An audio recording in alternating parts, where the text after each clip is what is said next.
The music begins quietly, almost like a whisper. Soft strings echo through the great hall, floating past the high stone arches and brushing against the warm light of hundreds of candles. Their flames waver as if dancing too, swaying with each gentle note. And there, at the center of it all, stands a young girl wrapped in gold, Queen Katherine Howard.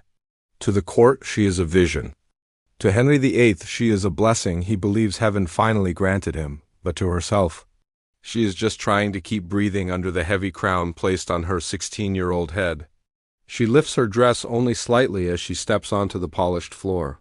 The music swells, and she spins slow at first, then faster, letting the fabric swirl around her ankles. Her smile glows in the candlelight, bright enough to make the watchers forget the coldness of the palace walls. But look closer. Behind the beauty, behind the soft laugh, there is something else hiding in her eyes. Something fragile, something afraid. The courtiers clap politely, their faces stretched into smiles that never reach their eyes. They whisper behind fans, behind sleeves, behind carefully rehearsed bows. Katherine can feel their stares even as she spins. She can feel the jealousy that clings to her like a shadow. She can feel the judgment, the silent questions about why this girl from a family known more for scandal than honor now sits on England's throne. But she keeps dancing. It is the only moment when she feels free. The musicians strike a brighter note, and the hall seems to warm. Servants move quietly along the walls. Nobles pretend to relax as they whisper to each other about her youth, her beauty, her charm. Every compliment is followed by a warning. Every smile hides a fear of falling out of favor. Yet Katherine dances as though she doesn't hear any of it. As though she believes she still belongs to a world where joy is simple, but she doesn't, not anymore. King Henry watches her from his throne, seated beneath a canopy of deep red velvet. His eyes follow her every step. Once he was a strong and powerful man, feared by armies, admired by rulers. But now he is older, slower, and worn down by pain. When he watches Katherine, he sees the youth he has lost. He sees the life he wishes he still had. And that makes her precious, but it also makes her vulnerable. Katherine twirls one last time, the skirt of her gown sweeping across the floor like a wave of gold. When she stops, the hall bursts into applause. The music fades, but the warmth she created lingers. For a moment, the palace seems brighter. Lighter, almost safe, but only almost.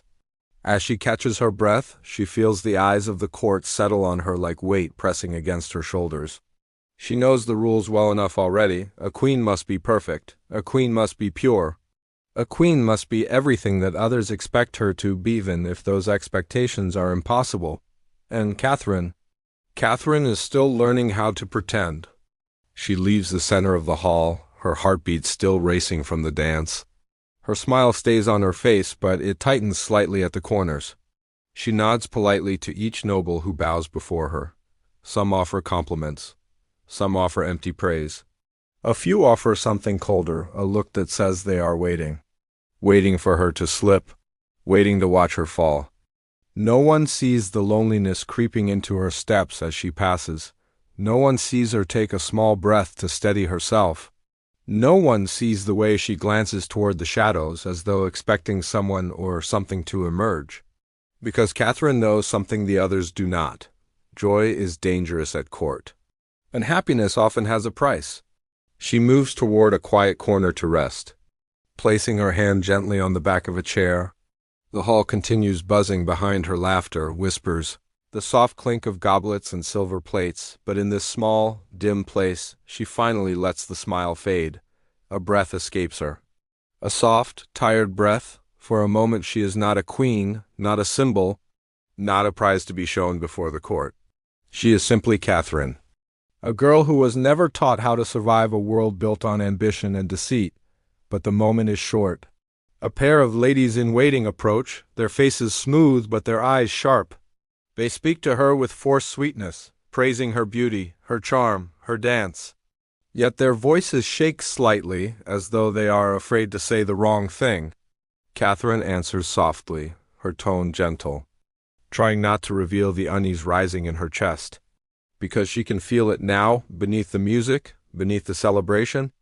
A cold wind of warning moving through the hall. Somewhere behind her, two nobles lean toward each other, whispering. She catches only a few broken words, too young, too bold, too trusting. But she doesn't need to hear the rest. She already knows. Every step she took that night is being judged. Every tilt of her head, every smile. She is being watched not with admiration, but with hunger. The dance has given the court something to talk about, something to twist, something to use. The night goes on. Catherine stands tall beside the king as the hall continues its celebration. She laughs when expected. She listens when spoken to. She keeps her hands folded neatly, her posture perfect. But her mind drifts back to the dance, to the moment she felt light, to the freedom she tasted for only a heartbeat. And she wonders quietly, secretly, why joy feels so sharp now. Why it cuts instead of comforts. Why it leaves a shadow where light should be. As the candles begin to burn low and the guests slowly depart, Catherine casts one last glance over her shoulder at the empty dance floor. It gleams faintly in the fading light, polished and still. Almost waiting for the next dance, waiting for the next misstep, waiting for the moment when her golden world will crack. She doesn't know it yet, but the dance she began tonight will follow her until the end. Every twirl, every smile, every innocent step will be remembered, retold, reshaped into something darker by the time her story reaches its end. Because tonight she danced too close to the edge. Too close to envy, too close to danger, too close to death. And the court, with all its polished faces and silent knives, has already begun to choose the moment when she will fall. The candles flickered low in the corridors of the palace, throwing long shadows that moved like ghosts across the cold stone walls. Footsteps echoed faintly, careful, almost nervous, as courtiers passed each other in whispers. And somewhere, hidden in the corners of the grand hall, words began to take shape, words that would follow Katherine Howard like a shadow she could not escape, rumors, at first. They were soft, delicate like a silk ribbon slipping through someone's fingers. A servant would mention a name, a past folly, a misplaced smile. Another would lean close to repeat it to someone higher up, adding a glance, a hint, a judgment that had nothing to do with truth. The court had always been a web, a trap of whispers and secrets. And now those threads were tightening around her. Catherine moved carefully through the halls, her gown brushing the polished stone, the golden folds shimmering faintly in the torchlight. She offered smiles where she could, curtsies when needed, and laughter only when it seemed safe. But each step carried weight. Each movement was watched, measured, weighed. A servant might misstep, a noble might speak too freely, and suddenly the air seemed heavy with accusation. Henry watched her too. From his throne, his eyes followed her with a mixture of awe and fear. He loved her youth, her laughter, her lightness. He wanted her to be happy, to be herself. And yet, every story that drifted to him, every hint of a shadow in her past, twisted that love into something sharp, a dagger hidden inside tenderness. He feared betrayal, though he barely understood it, and that fear made the palace colder. Catherine could feel it even when Henry smiled. Even when he spoke kindly, she felt the tension in his gaze, the doubt that crept into the warmth he tried to give. Love here was no refuge. It was a double-edged thing, beautiful and dangerous at the same time. One misstep, and it could cut deeper than any enemy's blade. The whispers were patient. They grew slowly, like ivy along a wall, almost unnoticed until they had covered everything. A noble woman with envy in her eyes would mention a name from Catherine's past, a flirtation, a careless word, a moment of misplaced trust. Another would nod, pretending interest, yet carrying the story down the corridors to ears eager for scandal. And soon the shadows themselves seemed alive, carrying secrets from room to room, gathering energy in silence. Catherine tried to hold her head high. She moved with grace, tried to speak politely, tried to remain untouched by the undercurrent of suspicion, but the palace walls had ears. Every bow, every laugh, every glance was recorded in memory, remembered, judged. The court was a living thing, and it had begun to turn against her, slowly, quietly, invisibly. Even her ladies-in-waiting were not safe. Some genuinely cared for her, Others saw opportunity. Their eyes flicked toward Henry when he entered a room, their whispers soft but meaningful. Small slips, almost unnoticed, became chains in the eyes of those who waited, a letter misplaced, a comment overheard, a smile remembered wrongly. And Katherine had to navigate it all, a child dancing on a floor lined with knives. One evening she stood at a balcony overlooking the garden, the moonlight silvering the hedges and reflecting on the calm pond below. The air was still, almost peaceful, but she could not escape the sense of being watched. The whispers followed her even here, drifting on the wind, invisible but heavy. She pressed her hands together and closed her eyes. The cool night air brushed against her cheeks, but it did not soothe the fear inside her. It only reminded her that nothing in this palace was quiet for long. She remembered her past then, not all of it, but enough to feel its weight. The names she had trusted, the fleeting promises, the moments she had believed were private, the laughter she had shared in innocence, now twisted by the palace into evidence of guilt. And suddenly the palace walls were not just stone. They were a mirror reflecting a girl she barely recognized, a girl who could fall at any moment. Henry's presence loomed closer each day. His affection was still there, but it was layered with worry, with suspicion. A smile he offered could be warmth or a warning. A glance could be kindness or accusation. And Katherine had learned quickly that nothing was simple anymore. Every gesture mattered.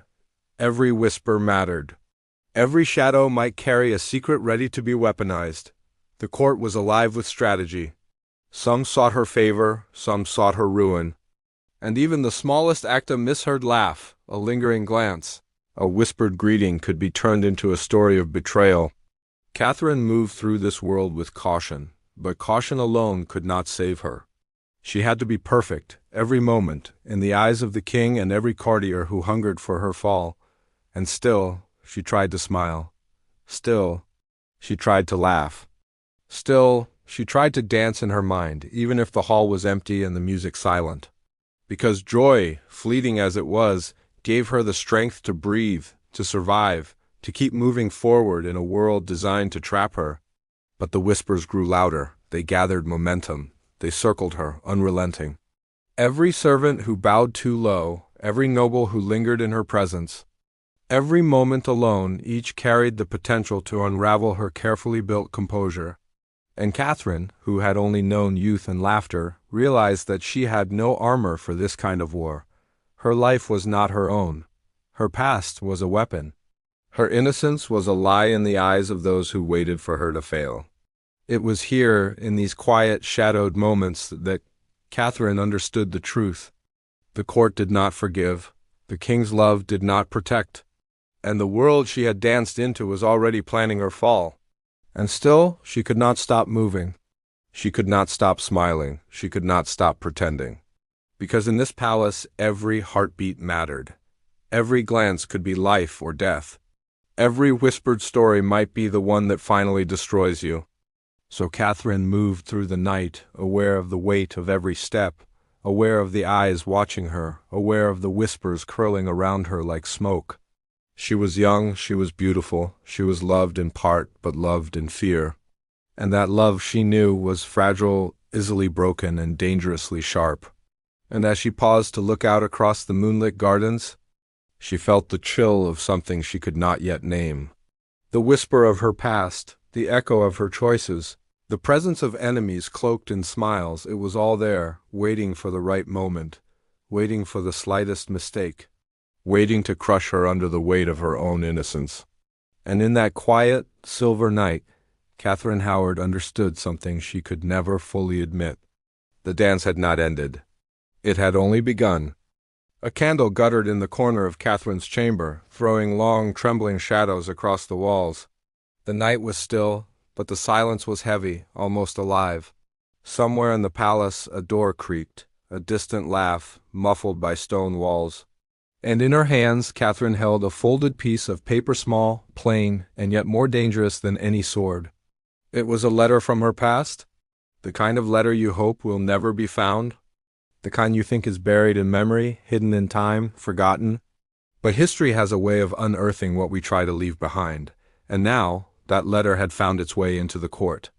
Catherine's fingers trembled as she unfolded it. The ink had faded, the paper soft and worn, but the words were clear. Names she had trusted, moments she thought invisible, confessions she had made in innocence all laid bare. The letter told a story of a girl who had once been playful, curious, and naive. A girl who had laughed too freely, who had loved without understanding the cost. And that story was enough. Enough to destroy her. She had thought herself safe in the palace walls, surrounded by servants and courtiers who bowed and smiled. She had thought the king's love would shield her. But now she understood how fragile that love could be. One letter, one whisper. One proof, real or imagined, and the world around her turned cold and cruel. The court did not hesitate. The moment the letter reached Henry's hands, the change was immediate. Once, his eyes had lingered on her with warmth, seeking the light of youth he had lost. Now they flickered with doubt. He frowned, not with rage at first, but with a quiet, heavy sorrow. The kind of sorrow that freezes the air in a room and makes even the walls seem to listen. He read the lines again and again, each time a little more wounded, a little more fearful. And Catherine, watching from the doorway, felt that wound as sharply as her own heartbeat. She had seen the subtle shift before. Henry's affection, once steady, had begun to falter in small ways. A hand held a little tighter than usual, a gaze a fraction too long. But this was different. This was the kind of fear that could not be erased with a smile or a curtsy. This was suspicion that crept into every corner of the palace, poisoning even the warmest rooms. Guards appeared where they had not before. They lingered just outside her chamber, silent, their eyes sharp, measuring. Doors that had always swung open at her touch now clicked shut behind her. She was a queen in name, but a prisoner in reality. The letter had turned her world inside out, and the court moved like predators circling, ready to pounce at the first misstep. Every servant, every noble, every whispered conversation became a potential threat.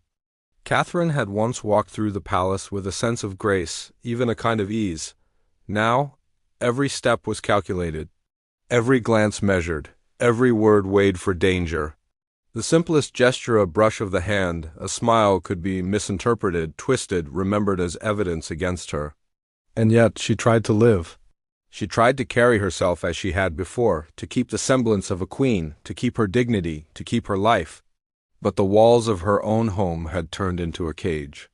The palace she had once thought alive with warmth now seemed silent, hostile, full of eyes that watched without mercy. Henry's presence was a shadow she could not escape. Once, his love had been her anchor. Now it was a weight, pressing down, making the floor feel uneven beneath her feet. He would visit her chambers briefly, lingering in a way that was uncomfortable. A hand resting on her shoulder, a glance too long, full of doubt. She could feel the tension in the room crackle like static.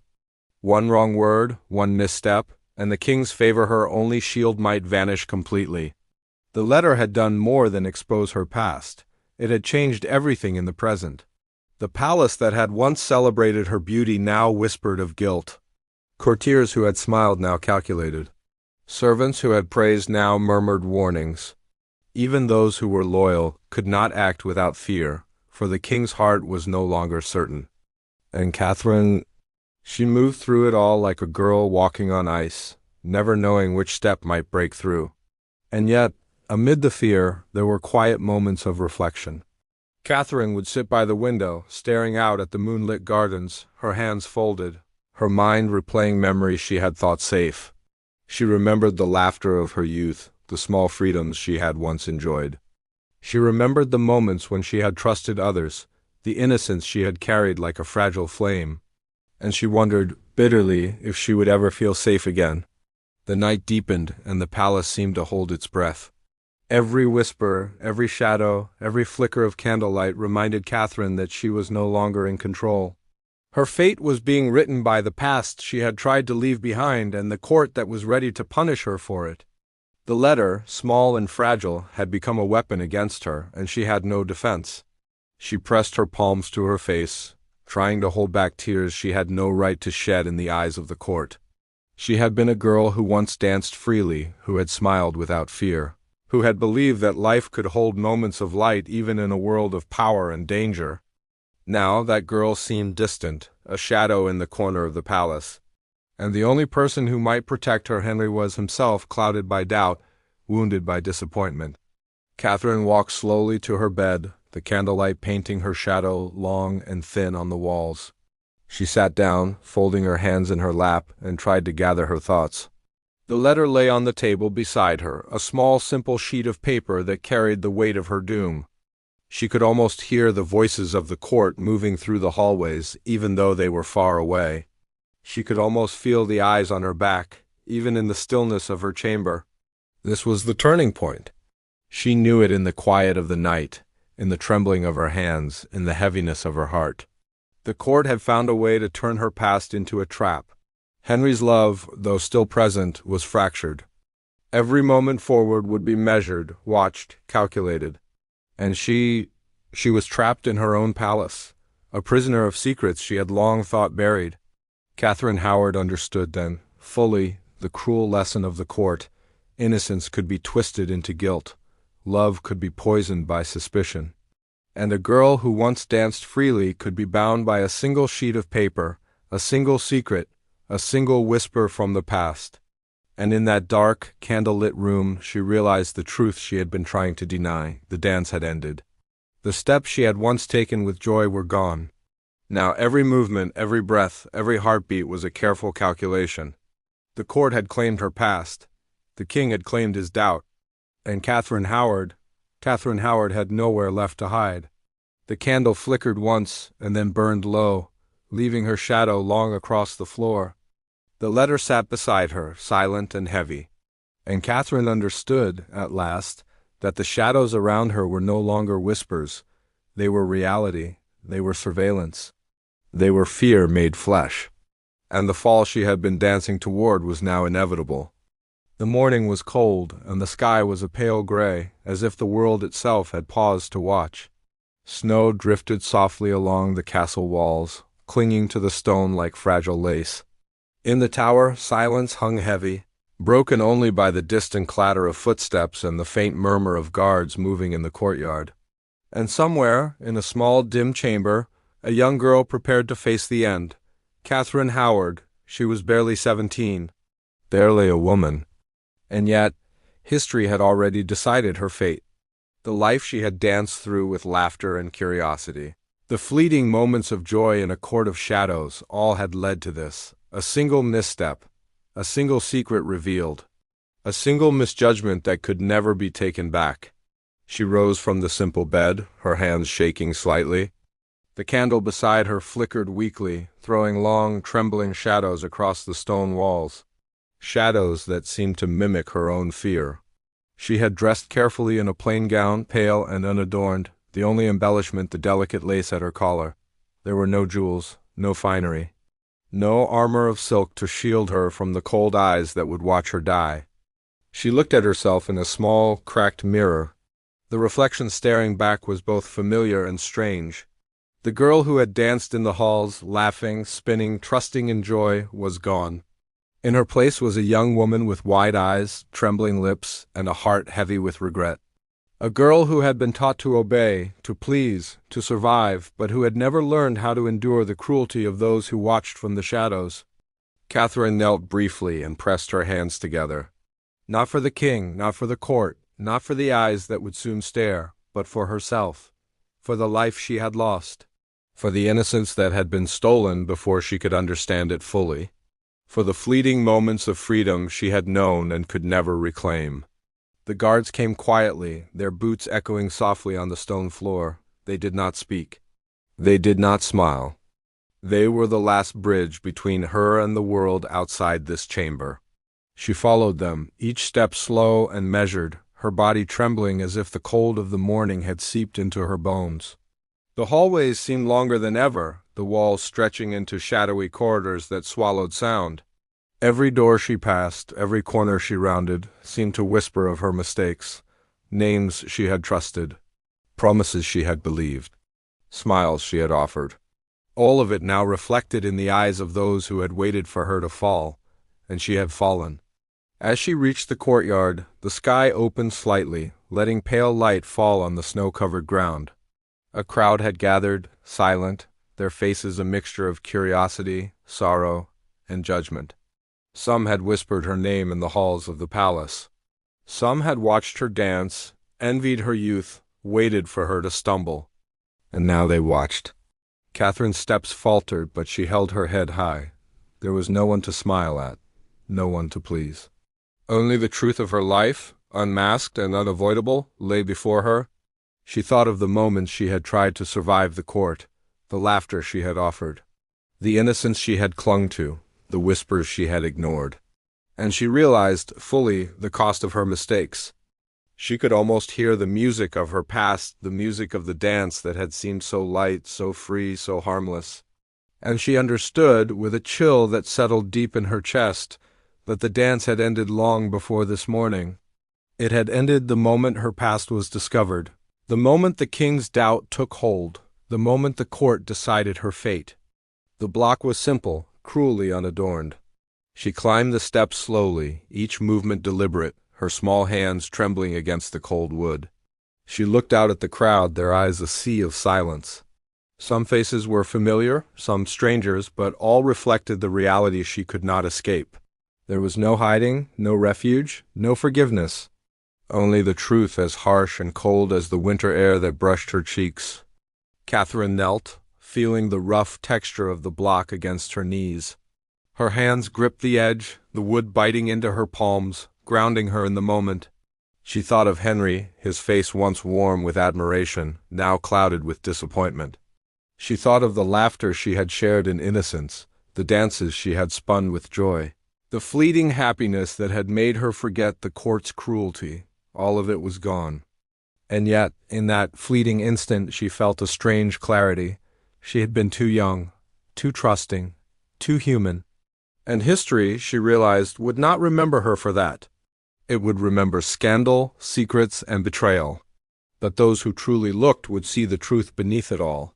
A girl who had wandered into a world of power she could barely understand, who had tried to survive with grace, who had danced too close to danger, and who had paid the ultimate price for her innocence. The executioner approached.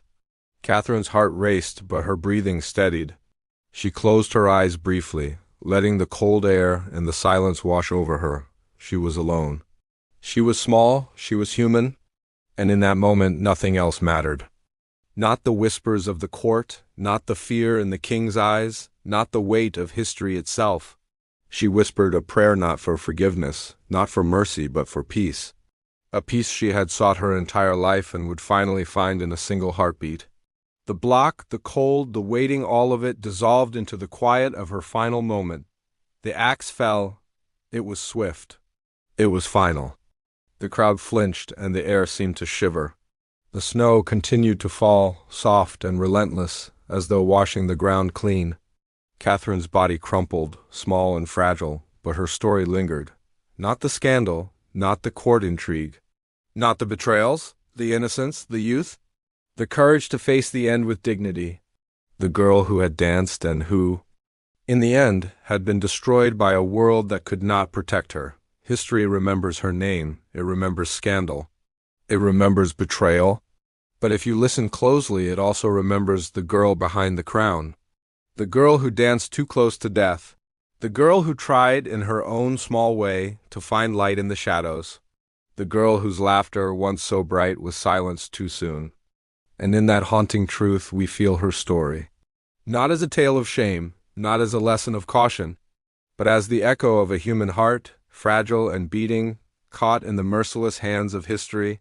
The snow drifts on, the wind whispers, and somewhere in the silence, the dance continues, not for the court, not for the king, but for Katherine, for the girl who tried to be free and for the innocence that even the harshest history cannot fully erase.